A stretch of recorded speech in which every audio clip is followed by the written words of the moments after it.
Fala pessoal, sejam bem-vindos ao podcast Cara dos Esportes. Gabriel Martins aqui para o nosso episódio semanal sobre NBA. Falaremos sobre LeBron James, o primeiro jogador a alcançar 50 mil pontos na carreira, a situação do Philadelphia 76ers e também a lesão de Kyrie Irving no Dallas Mavericks, o que aconteceu de importante nesse carnaval até agora. A gente vai passar por esses pontos. Aqui comigo hoje no programa meu amigo Vitor Buratini, jornalista da TV Record, passagens pelo Sport Tudo, camisa 23. Buras, seja bem-vindo ao programa mais uma vez. Deu pra descansar no carnaval? Deu pra aproveitar?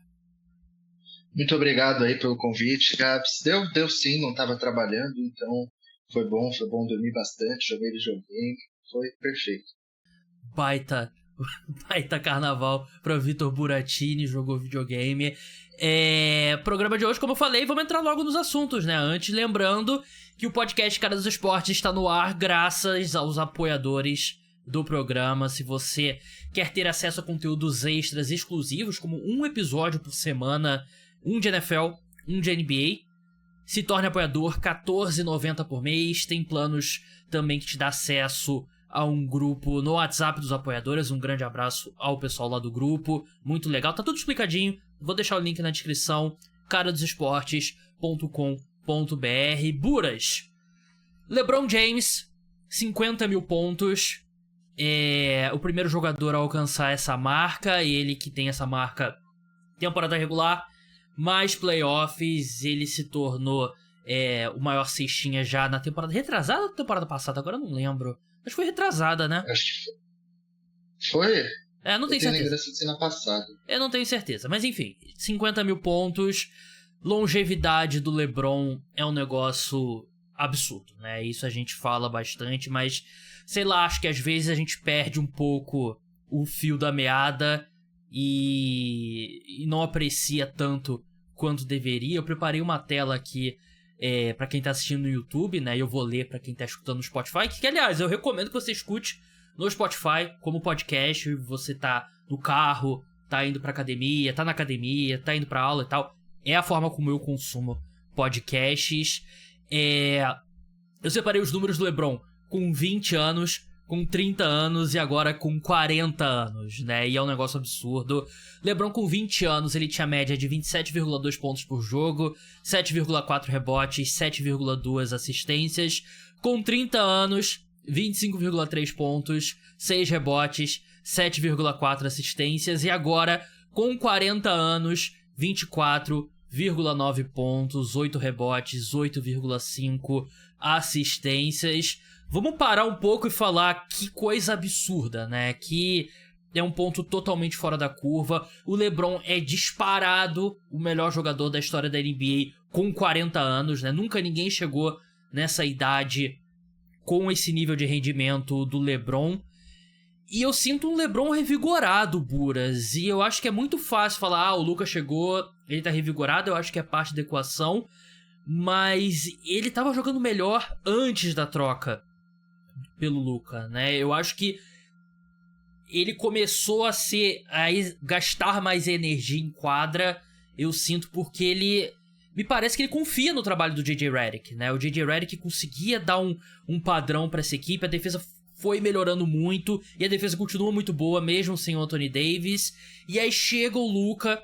Eu acho que o LeBron é tipo um tubarão que tá sentindo um cheiro de sangue na água, né? E o sangue, no caso, seria uma chance de título, porque esse time melhorou, e de novo, vinha de uma melhora pré-troca pelo Luka Doncic, e eu acho que o LeBron tá jogando o melhor basquete dele, principalmente defensivamente.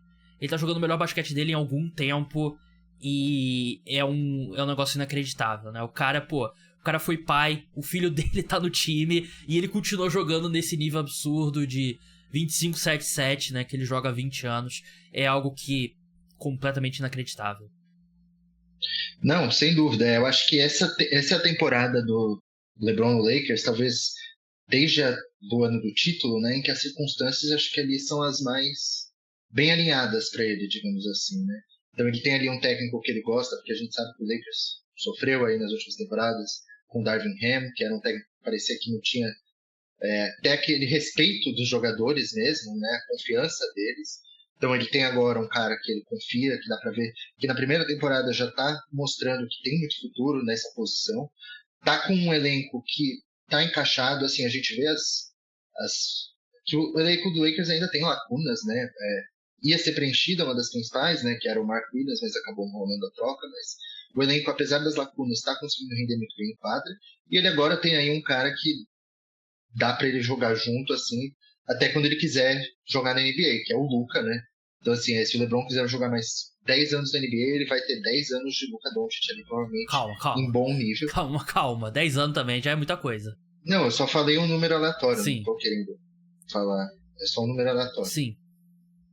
E então ele tem esse cara aí que, vai estar ali do lado dele, que pode ser um protagonista junto com ele.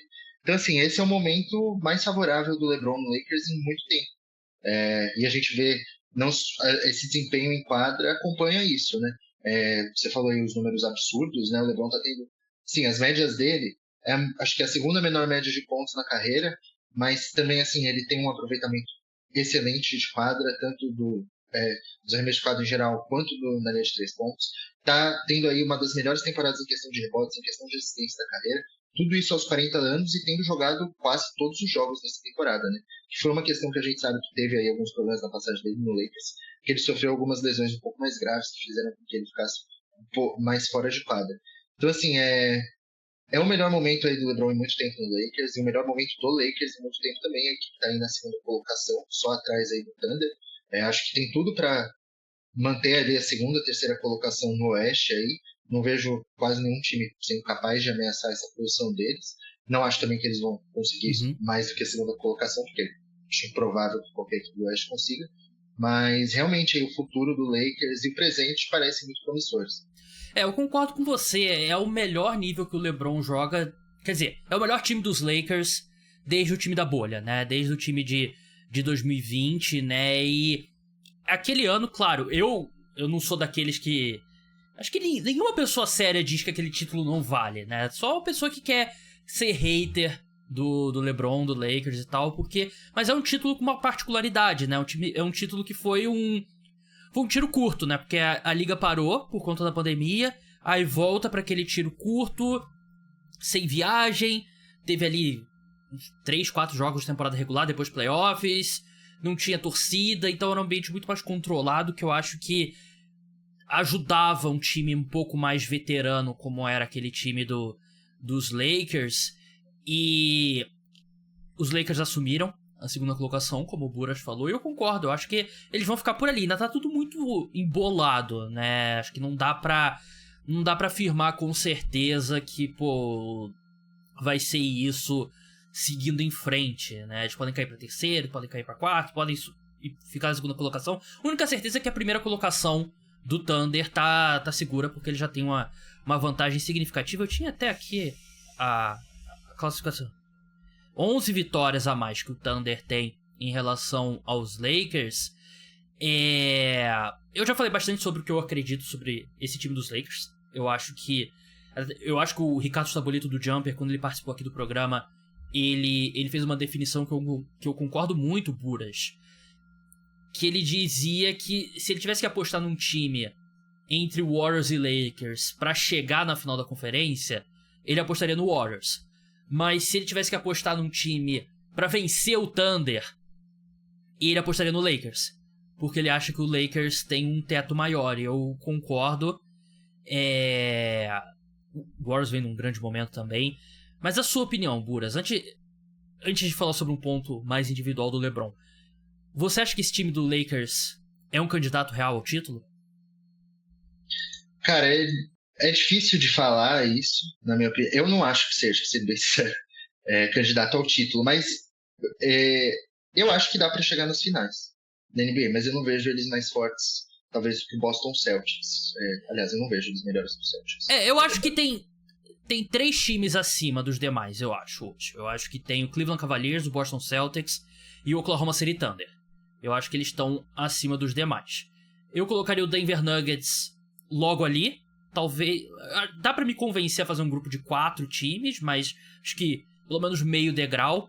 E depois eu acho que você tem uma massa de times ali, que eu acho que tá o Lakers e tá o Golden State Warriors. Eu acho que depende da sua definição. Se você considera que o Thunder tá muito acima e é o único time que tem chances reais de vencer a Conferência Oeste, aí eu acho que não dá pra chamar de candidato ao título. Mas eu acho que eles estão no top 3 da Conferência Oeste. O Lakers? Sim. Isso eu tenho certeza. Na minha opinião, com certeza é um top 3. E assim, eu consigo ver eles chegando na final, como eu disse. Mas eu acho difícil eu enxergar eles sendo campeões em uma série de 7 jogos contra aí alguns contenders do leste. Mas vamos ver, né? O momento é de crescimento do Lakers. Daqui, sei lá, 10 jogos, a gente sabe como é. Eles podem estar ainda melhores e aí o que eu falei aqui vai parecer uma idiotice. Mas hoje eu acho que eles, assim...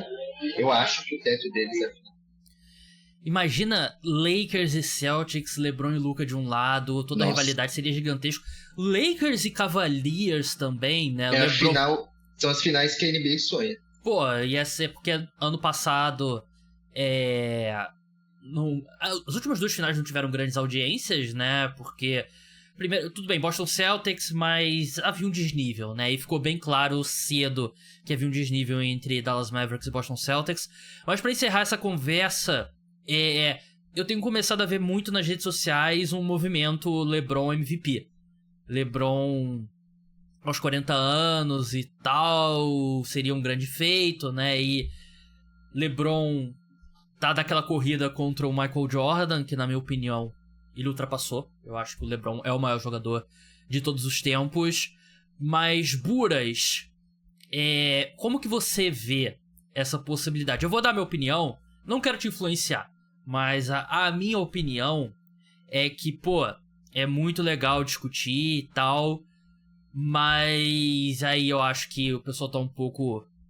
Calma, torcedores, né? Eu acho que o LeBron tá jogando muito bem, evoluiu muito defensivamente, que eu não esperava, porque ele viu um tempo que ele era meio que um cara que jogava no ataque só e ficava meio parado na defesa, né? Mas pensando, eu acho que hoje o LeBron, ele seria segundo time ao NBA na minha seleção. Meu primeiro time hoje seria Shai Gilgeous-Alexander, Donovan Mitchell, Giannis, Tatum e Jokic. Não sei se estou esquecendo alguém, mas acho que seria esse o meu primeiro time. E o meu segundo time entraria o LeBron. Eu acho que, então, ele tá entre os 10 melhores jogadores da temporada. Mais até top 6, top 7.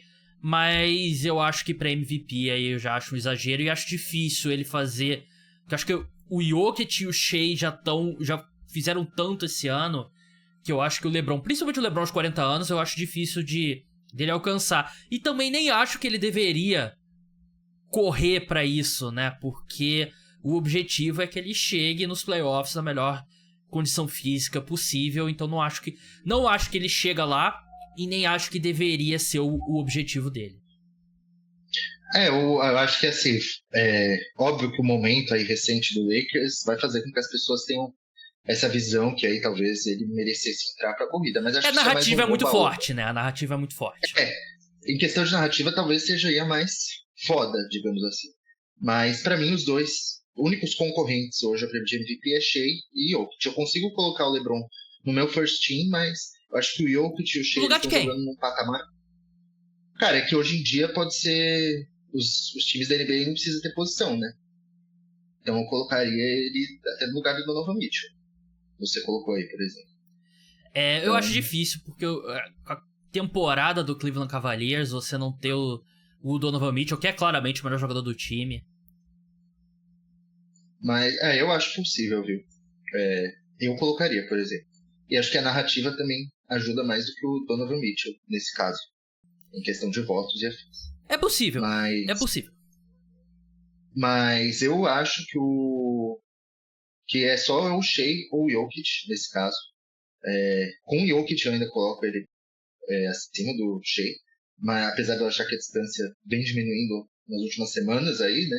Eu tinha muita certeza que ia ser o Jokic, mas o Shai tá jogando num nível tão absurdo aí nas últimas semanas que acho que vai embolar um pouco. Mas não, o LeBron não tá nesse grupo aí que vai receber votos assim, que vai ficar aí no top 3, acho. Sim, concordo. Eu acho que ele pode... Porque você vota...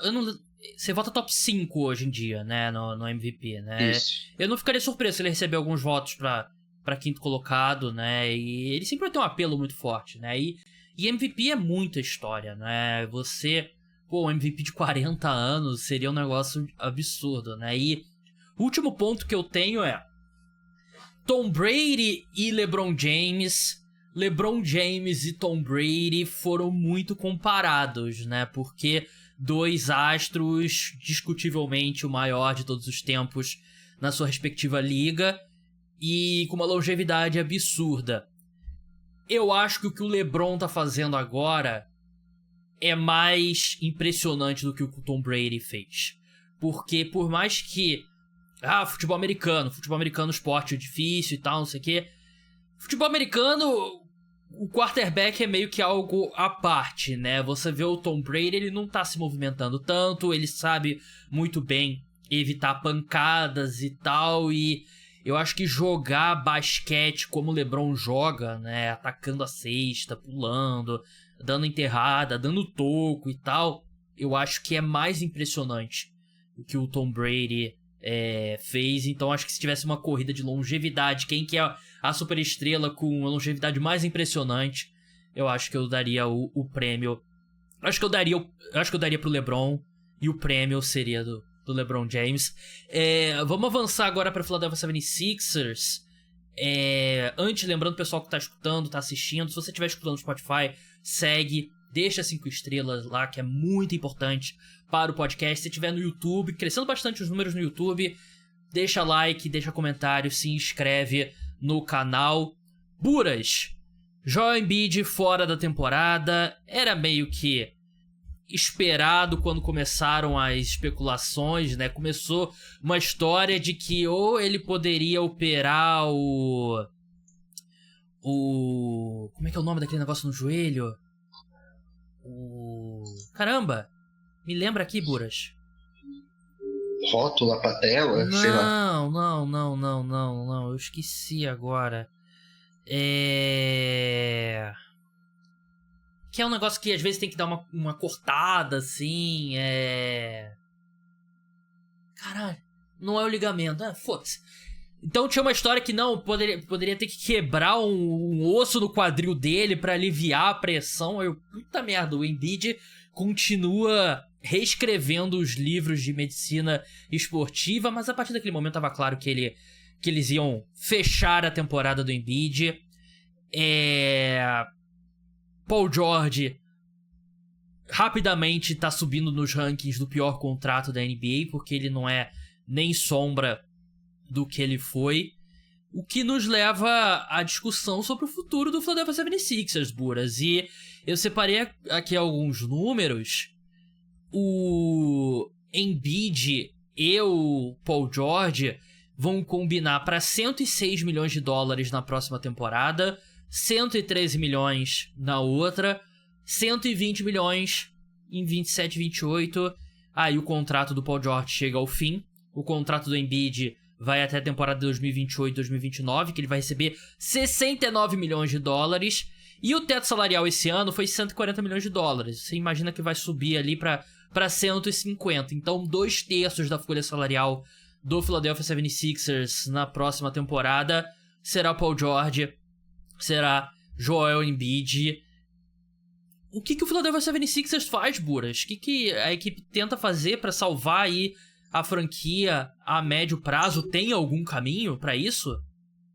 Cara, acho que assim, a única que tá tão ferrada quanto eles é os Mavericks, né? Menisco!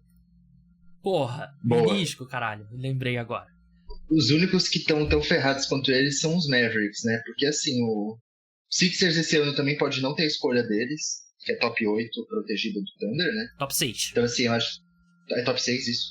Então assim, acho que a primeira coisa que eles têm que fazer é torcer pra essa pick vir pra eles. Porque se não vier, ferrou de vez.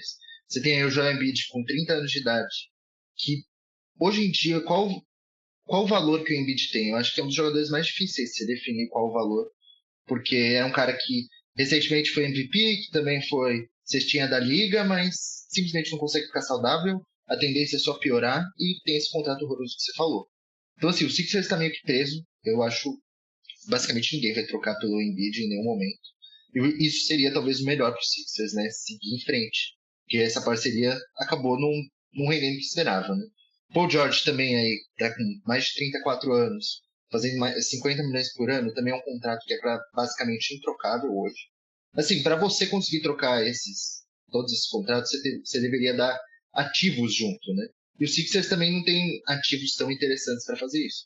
Então meio que tá preso num limbo em que vai ter que tentar fazer essa galera dar certo de alguma maneira, né? O único bom ponto para o futuro, o Tyrese Maxey e o Jared McCain, que acabou sofrendo uma lesão razoavelmente grave, não tá jogando aí, então tem que ver como ele vai voltar da lesão na próxima temporada. Mas esses são os únicos 2 jogadores aí jovens que dá para você talvez construir algo ao redor. Mas todo o resto aí é meio terra arrasada. É o que você falou.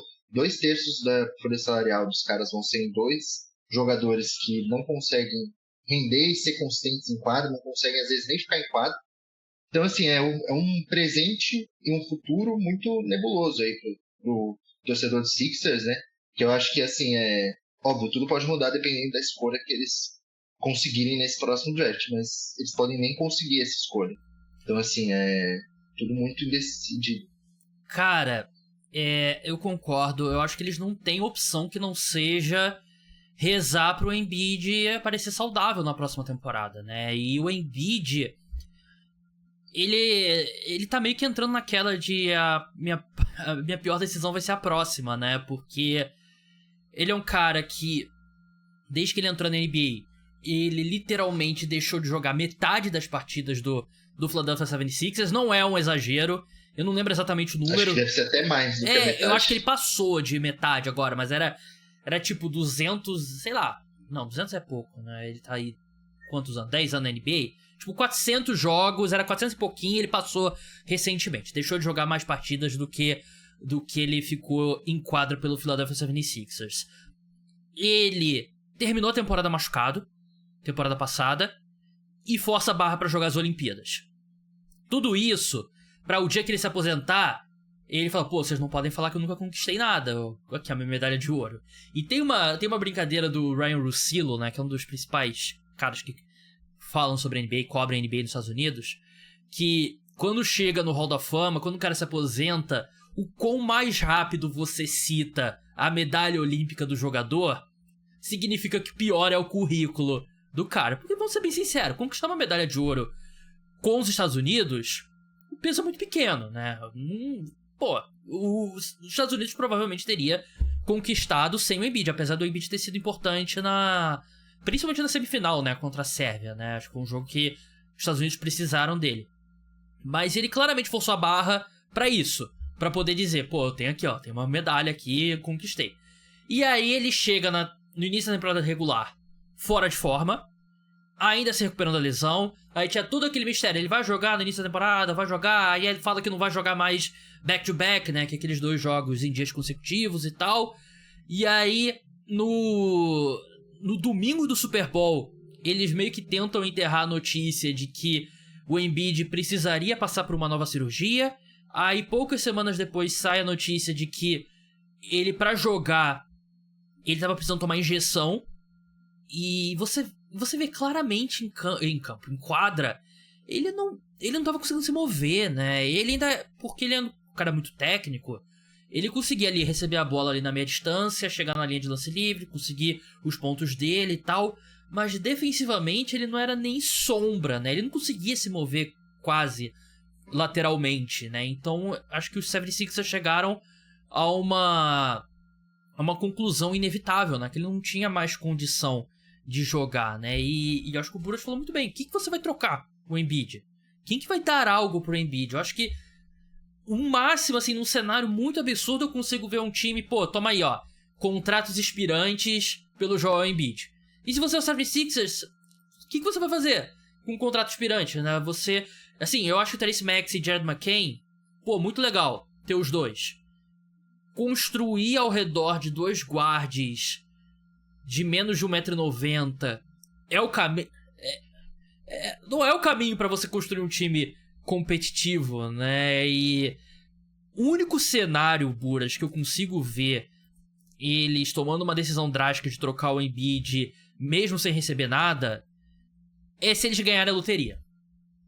É se eles conseguem a primeira escolha, vamos selecionar o Cooper Flag e vamos fazer o que for necessário pra sair ou do Joel Embiid ou do Paul George, e eu acho que a prioridade tem que ser o Joel Embiid.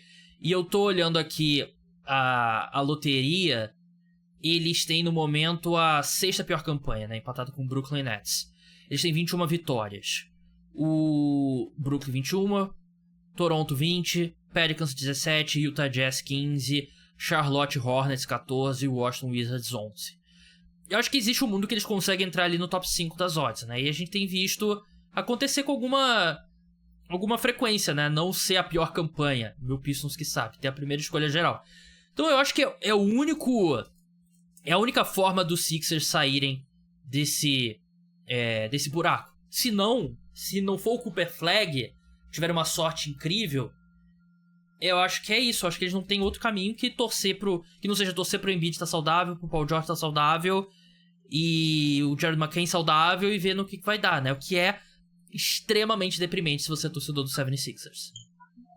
Não, eu acho que você é até mais otimista do que eu, porque assim, eu não vejo nenhuma equipe, sobretudo equipes ali que disputam algo, né, trocando jogadores, trocando qualquer coisa para ter um contrato com o do Joel Embiid na folha salarial, porque o negócio não é nem o ativo, né? O negócio é que você não quer ter o Embiid na sua folha salarial, né? Exato. Sim, ele tem mais, é o que você falou, acho que até 2028 ou 29. Então são assim, mais 4 anos aí ganhando acima de 50 milhões de dólares por temporada. Isso é no mínimo 1/3 da folha salarial nos próximos anos. E assim, basicamente todas as equipes que estão melhores do que os Sixers não vão fazer isso. E quem tá pior, assim, você tem que tá muito desesperado porque o Embiid não é certeza que vai, assim, se ele fosse certeza que ele ia estar em quadra, pelo menos ser aquele cara que sempre joga e, apesar de não levar a equipe para grandes coisas, consegue umas vitórias na temporada regular, até aí, beleza. Mas ele não é esse cara, porque você não sabe nem se ele vai jogar. É muito provável que ele não jogue, e nesse estágio da carreira, que ele vai fazer 31 anos de idade agora, daqui 10 dias, eu vi o aniversário dele, é daqui para baixo. Então, assim, se ele não conseguiu, sei lá, nos últimos 5 anos se manter saudável, não vai ser daqui para frente que ele vai. Então, assim, eu acho que o Sixers só vai conseguir trocar esse contrato quando tiver faltando 1, 2 temporadas, porque agora é impossível. Eu consigo ver, sei lá, o Chicago Bulls. Pô, toma aqui inspirante. O Charlotte Hornets, toma aqui inspirante pelo Embiid. E vamos supor, ele começa bem a próxima temporada. Começa ali, 27 pontos por jogo, 25 pontos por jogo. Parece mais magro e tal. Eu consigo ver. E assim, não vai se sustentar. Porque, assim, o que a gente tem visto ultimamente do Embiid é que ele conseguia jogar em um nível muito alto, mas não por muito tempo, porque ele acabava se machucando. E essas lesões estão se tornando cada vez mais frequentes. E o nível que ele é capaz de jogar quando ele tá em quadra tá descendo. Isso não vai mudar. Exato. Essa trajetória não vai mudar do Embiid, né? E quanto ao Paul George, idem, né? Porque ele é outro cara que tá jogando sacrifício. A culpa não é do podcast dele, que ele... É lesão, é o fato dele não ter mais... Ele não tem mais ligamento, não tem mais cartilagem, nada no joelho, né? O Paul George... Tá velho. O Paul George, ele tem, fidelidade em hospital, né? O cara entra no hospital, o Wi-Fi do celular dele conecta, porque ele já tá lá, né? Ele sabe como ele tá sempre lá. E... assim, eu não quero dar muito mérito pro Clippers também, não, porque a diferença é que o Clippers ofereceu o mesmo contrato, só que de 3 anos. Que seria uma merda. Sim. Também. O 76ers ofereceu 4. Seria só um pouquinho menos merda, né? Mas ainda seria uma merda. Exatamente, né? Então, parabéns pro Clippers por ter escapado, mas ele é outro cara... Eu acho que o Paul George talvez seja até um... Eu acho que ele é mais trocável que o Embiid, porque é um contrato mais curto e mesmo que... E menor. E eu acho que o Paul George numa versão reduzida é mais fácil de encaixar num time do que o Embiid numa versão reduzida. Sim. Porque o Paul George tá tendo que assumir um papel que hoje em dia ele não consegue, né? Que é muitas vezes ser aí o 2, às vezes até o 1, né? Em determinadas situações, e isso ele realmente não consegue. O problema é que se você vai trazer ele pra ser, sei lá, o número 3 de uma equipe, você não vai querer pagar 40 e poucos milhões de dólares, né? Temporada do cara que vai ser, sei lá, sua terceira opção. Mas mesmo assim, eu também concordo que ele é mais... Porque a ideia do Paul George, né, um jogador muito fácil de encaixar, porque é basicamente toda a equipe quer ter um ala que consegue pontuar dos 3 níveis, defende e também consegue criar. E o Embiid, assim... o Embiid, quando ele tá em quadra, ele é meio que... Ele atrai, né, a gravidade dele. Então você tem que dar a bola na mão dele, parar o jogo e tal, e eu acho que nessa versão do Embiid... Sabe o que vai acontecer, Buras? Ano que vem, temporada que vem, o Embiid vai, tô na melhor forma da minha vida e tal, não sei o que, vai parecer mais magro, não sei o que. Aí ele vai ter uma sequência ali de 3 semanas, que ele vai ter, 26 pontos, 12 rebotes, jogando bem e tal. E aí vai vir o torcedor do Philadelphia 76ers. Aí, ó, Gabriel e Vitor Buratini falaram que ele não tinha mais capacidade de jogar e tal, não sei o que. E aí o que vai acontecer? Ele vai se machucar. Ele vai perder uma semana. Aí vai voltar. Aí ele vai perder mais 2 semanas. Aí ele vai voltar mais 3 semanas. E vai ser isso. Daqui pra frente vai ser essa a vida do Joel Embiid. Infelizmente é isso, né? Quando que um pivô de 2,15 metros, sei lá quanto ele tem de altura, 130 quilos, quando que ele lidou com problema de saúde e se tornou saudável? O jogador não passa a ser mais saudável depois dos 30 anos, né? É a história da NBA, né? Cara grande como ele não envelhece bem, ponto. E sendo um cara com todo o histórico dele de lesão, não tem como. Eu acho que... Não, ele ainda é um cara que ele tem alguns problemas, assim, apesar de ser um baita jogador, a gente sabe, mas também ali tem seus problemas em quadra, tá longe de ser o cara perfeito. É um cara também que comete muito turnover, enfim, nos playoffs nunca conseguiu render o esperado, muitas vezes até porque chega destruído neles, né? Então, realmente, aí daqui pra frente é só pra trás. E assim, essa questão dele não chegar bem nos playoffs também é muita culpa dele, porque por muitos anos ele foi completamente obcecado por vencer o MVP. Sim. E o 76ers fazia uma campanha pesada, agressiva pro Embiid vencer o MVP, porque ele perde 1 ano pro Giannis e 2 anos pro Jokic, né? E as entrevistas dele, as entrevistas do Daryl Morey, das pessoas ao redor dele, dava a entender que era uma obsessão dele vencer o MVP.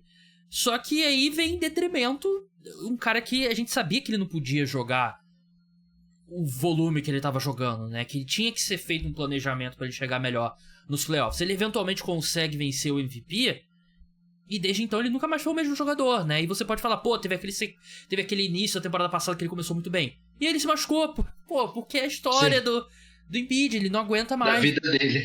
Ele é um cara que...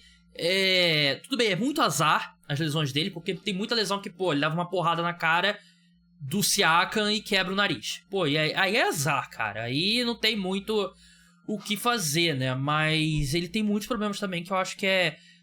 Ele claramente acima do peso. Ele nunca teve aquela foto do Embiid, sem camisa, rasgadão, né? Ele tá sempre... Fininho. Porque se esses caras tão rasgados, eles vão tirar foto sem camisa. É aquela coisa... Cara, fazendo um pequeno parênteses aqui. Quando o Zion jogava na Universidade de Duke, tinha uma grande discussão sobre se o Zion era gordo ou era forte. E aí, teve um dia que os jogadores da Universidade de Duke vão fazer um evento. Não era um evento, assim, ia ter uma reunião na casa, acho que era até do Coach K.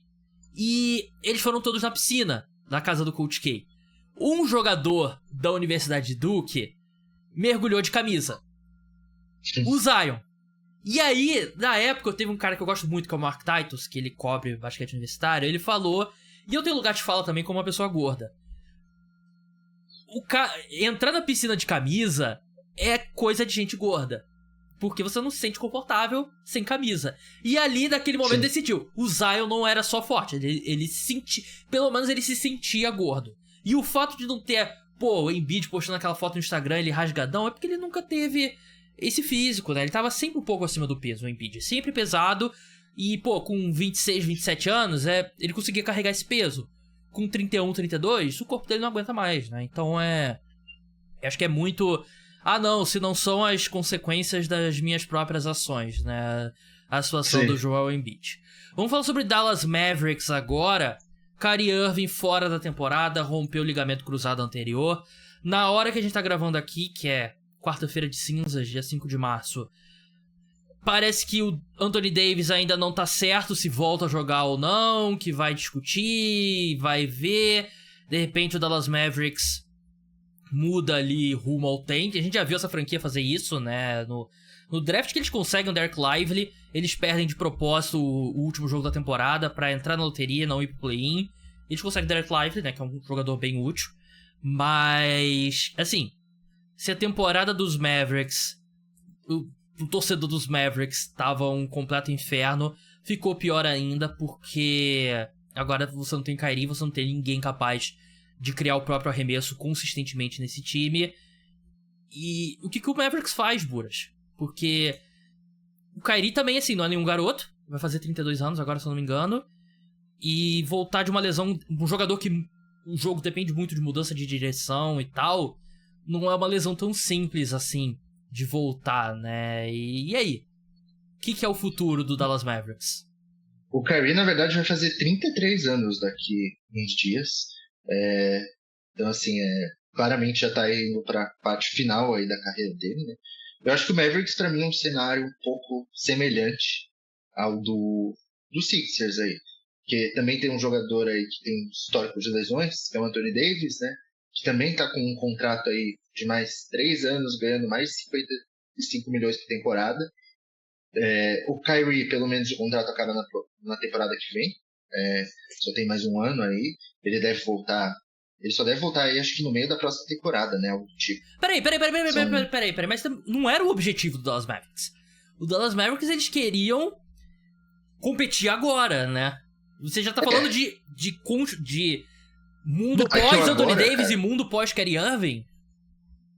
O agora não existe, né? Porque eles basicamente têm que tancar. É a mesma coisa que o Philadelphia 76ers. Porque eles não têm as escolhas a partir de 2027, eles não têm as escolhas de draft deles. Então eles têm que tentar conseguir a melhor escolha possível em 2025, que é bem possível você imaginar eles conseguindo aí uma escolha top 10, talvez. Sobretudo porque eles não vão ter, é o que você falou, não vai ter o Kyrie, que é o cara que criou o arremesso, não vai ter provavelmente o Anthony Davis, que eu imagino que eles também vão largar essa temporada, se fizerem isso. É uma decisão mais idiota do que a outra, né? E, bom, você vai ficar com um time aí que não tem ninguém capaz de pegar, botar a bola debaixo do braço e definir uma partida. Então, eu acho que o resto dessa temporada aí vai ser full tank, igual eles fizeram com o Derek Lively, como você bem citou. E meio que assim, pensando só nisso, é isso, sabe? Mas na próxima temporada também, agora pensando um pouco mais longe, também a gente sabia no fim, né, quando a troca foi feita do Luka, que não ia dar em lugar nenhum. Todo mundo, eu ainda acredito nisso, que não vai dar em lugar nenhum. Todo mundo acho que acredita nisso. E a cada nova notícia que sai, as pessoas creem mais nisso. Então assim, o Dallas tem que basicamente torcer pela escolha desse draft ser muito boa, para talvez conseguir outra boa na próxima temporada, porque como eu estava falando, o Kyrie provavelmente ele não vai estar saudável no início dela, né? Então vai ser mais uma temporada aí que provavelmente eles vão ficar meia bomba, né? Então assim, também é uma equipe que está meio terra arrasada, eu só acho que não está tão terra arrasada, porque a questão dos contratos não é tão ruim quanto dos Sixers. Cara, sim, não tem mais o que falar sobre a troca do Luka Doncic, né? O desastre que foi. Eu tava vendo um número, o Kyrie Irving, acho que desde a troca do Luka, tava jogando tipo 38 minutos por jogo. Claro que ia dar merda, né? O Kyrie nunca foi um jogador durável, né? E era muita responsabilidade em cima dele, né? Por melhor, ele vinha jogando muito bem, foi All-Star, com muito merecimento. Acho que era o melhor basquete que ele vinha jogando desde a primeira temporada dele com o Boston Celtics, eu acho, do Kyrie Irving, né? Só que ele é um cara que tem esse histórico de lesões, e essa temporada é isso, o Anthony Davis não pode jogar mais esse ano, tem que segurar pra ter a melhor escolha possível, e é isso que você falou também, não vai ter Kyrie no início da temporada que vem. E aí vai ser essa mesma coisa, né? Vai ser um time muito travado, e acho que você é uma empresa, sei lá, de 4, 5 bilhões de dólares e a sua chance é ganhar na loteria do draft, né? Eu acho que por mais que eles caiam, vai ser o quê? 3%, 4% no máximo de ter a primeira escolha geral, né? E mesmo tem outras opções boas nesse draft além do Cooper Flag, né? Mas é um é mais um desdobramento. Tudo bem, assim, você pega a troca do Luka Doncic, o que tá acontecendo agora, se você simula várias realidades paralelas, essa é uma das piores, né, do que poderia acontecer.